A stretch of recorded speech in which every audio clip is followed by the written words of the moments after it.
Welcome to our first Fireside chat that we're hosting every Tuesday evening from now until Christmas Eve. And every time we get together, I'll be reading you a classic Christmas children's book. And this week, we're starting with one of my favorites, The Polar Express. A wonderful story. So get yourself a nice glass of refreshing eggnog. Oh, that's fabulous. Or a steaming hot cup of hot chocolate.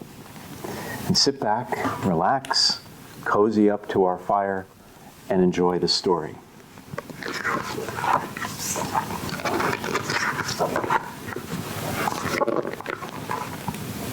On Christmas Eve, many years ago, I lay quietly in my bed. I did not rustle the sheets. I breathed slowly and silently. I was listening for a sound a friend had told me I'd never hear, the ringing bells of Santa's sleigh. "There is no Santa," my friend had insisted. But I knew he was wrong. Late that night, I did hear sounds, though not of ringing bells. From outside came the sounds of hissing steam and squeaking metal. I looked through my window and saw a train standing perfectly still in front of my house. Can you see how the boy is looking out the window? And he's watching the train that had just pulled up alongside his house. It was wrapped in an apron of steam. Snowflakes fell lightly around it. A conductor stood at the open door of one of the cars. He took a large pocket watch from his vest, then looked up at my window. I put on my slippers and robe. I tiptoed downstairs and out the door. "All aboard!" the conductor cried out. I ran up to him. "Well," he said, "are you coming?" "Where?" I asked. "Why, to the North Pole, of course," was his answer. "This is the Polar Express."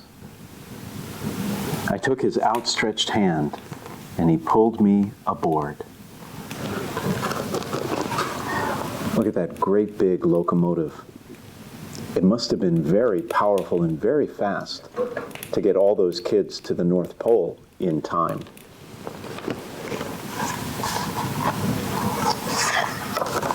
The train was filled with other children, all in their pajamas and nightgowns. We sang Christmas carols and ate candies with nougat centers as white as snow. We drank hot cocoa as thick and rich as melted chocolate bars. Outside, the lights of towns and villages flickered in the distance as the Polar Express raced northward. My, doesn't that look fun? In that beautiful dining car of the train, drinking hot cocoa and eating candy, headed to the North Pole. I'm so jealous. Let's see what happens next. Soon there were no more lights to be seen.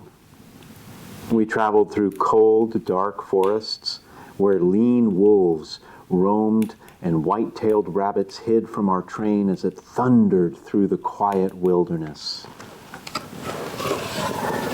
You can see the train going through the woods and the scary wolves outside. What a beautiful scene.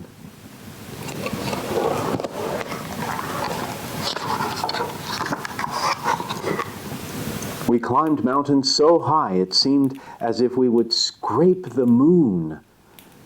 But the Polar Express never slowed down. Faster and faster we ran along, rolling over peaks and through valleys like a car on a roller coaster. Can you see that? Can you see the train thundering through the mountains? It must have been very fast. The mountains turned into hills, the hills into snow-covered plains. We crossed a barren desert of ice, the great polar ice cap. Lights appeared in the distance. They looked like the lights of a strange ocean liner sailing on a frozen sea. "There," said the conductor, "is the North Pole." You see the lights in the distance? The Polar Express is getting very close to the North Pole. How exciting. The North Pole. It was a huge city standing alone at the top of the world, filled with factories where every Christmas toy was made. At first, we saw no elves. "They are gathering at the center of the city," the conductor told us. "That is where Santa Claus will give the first gift of Christmas." "Who receives the first gift?" we all asked. The conductor answered, "He will choose one of you." And there's the Polar Express, pulling into the center of the North Pole. They're almost there. "Look!" shouted one of the children. "The elves!" Outside, we saw hundreds of elves. As our train drew closer to the center of the North Pole, we slowed to a crawl. So crowded were the streets with Santa's helpers.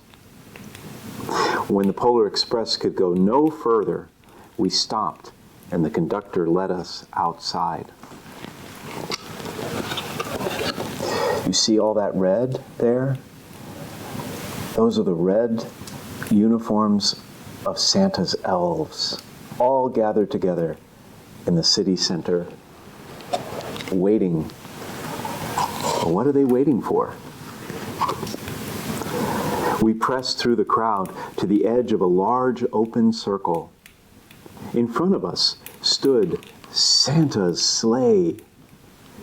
The reindeer were excited. They pranced and paced, ringing the silver sleigh bells that hung from their harnesses. It was a magical sound, like nothing I'd ever heard. Across the circle, the elves moved apart and Santa Claus appeared. And the elves cheered wildly. He marched over to us and, pointing to me, said, "Let's have this fellow here." He jumped into his sleigh. The conductor handed me up. I sat on Santa's knee and he asked, "Now, what would you like for Christmas?" And there's Santa, standing there as the elves greet him with joy.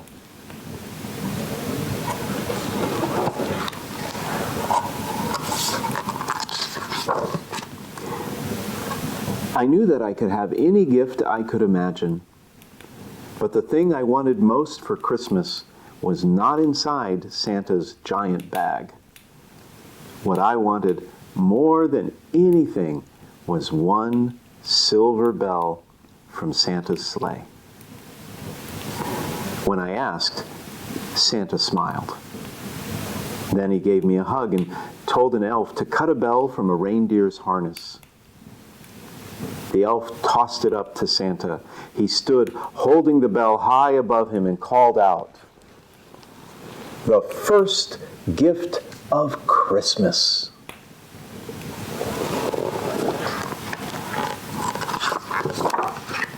A clock struck midnight as the elves roared their approval. Santa handed the bell to me, and I put it in my bathrobe pocket. The conductor helped me down from the sleigh. Santa shouted out the reindeers' names and cracked his whip. His team charged forward and climbed into the air. Santa circled once above us, then disappeared into the cold, dark, polar sky.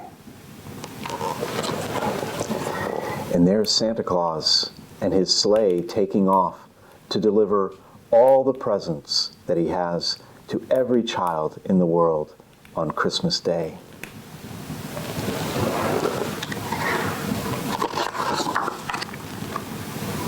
As soon as we were back inside the Polar Express, the other children asked to see the bell.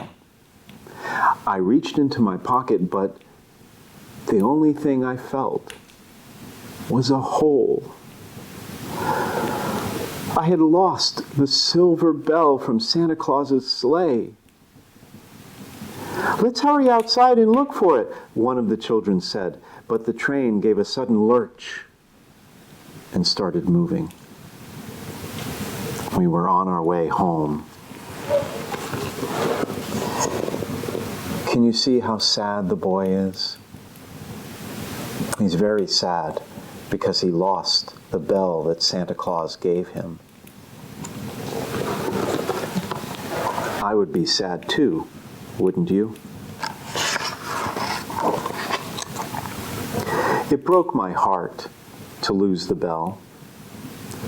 When the train reached my house, I sadly left the other children. I stood at my doorway and waved goodbye. The conductor said something from the moving train, but I couldn't hear him. "What?" I yelled out. He cupped his hands around his mouth. "Merry Christmas," he shouted. The Polar Express let out a loud blast from its whistle and sped away. And there goes the Polar Express. I guess it's going back to the North Pole.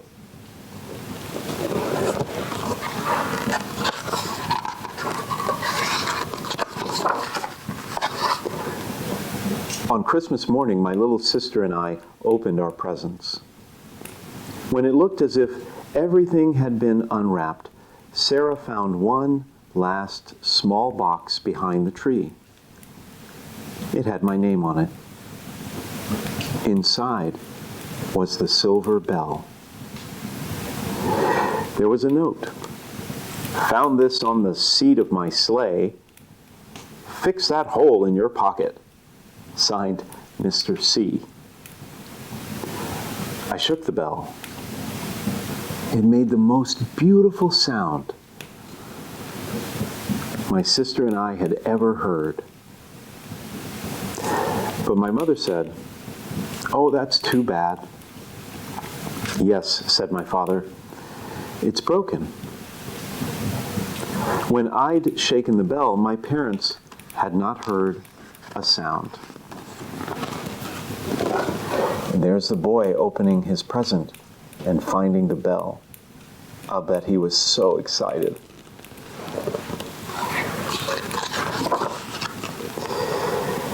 At one time, most of my friends could hear the bell, but as years passed, it fell silent for all of them. Even Sarah found one Christmas that she could no longer hear its sweet sound.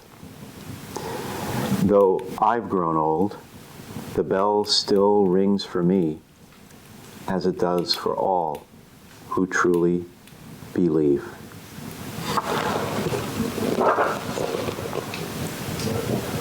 And there's the bell. And only those people who truly believe will hear its beautiful sound. And that is the story of the Polar Express. It's all about the Christmas magic of bells. Just like this one. On Sunday, we began a brand new message series in church that we're calling The Gifts of Christmas. It's all about the sights and sounds and smells of Christmas time, from candy canes to Christmas trees to mistletoe, and what it all means, and how they are gifts from God above. And this first week, last Sunday, we talked about the gift of bells and how bells bring people together. When a bell rings, people gather. And when a bell rings on a church, people gather at the church in faith. And when people gather in faith, there is peace and there is goodwill. See, bells bring people together in peace. And that is a beautiful gift for all of us. The first gift of Christmas is the bells that bring peace. So maybe this week, as you're going about doing whatever you do this week, start listening for those Christmas bells. And when you hear one, maybe say a prayer. Say a prayer for peace. For peace in our world, for peace in our families, and for peace in our hearts. Thank you for joining me for this fireside chat. I look forward to next Tuesday, when we will read another great children's classic Christmas story. Until then, be good and listen for the bells. God bless you.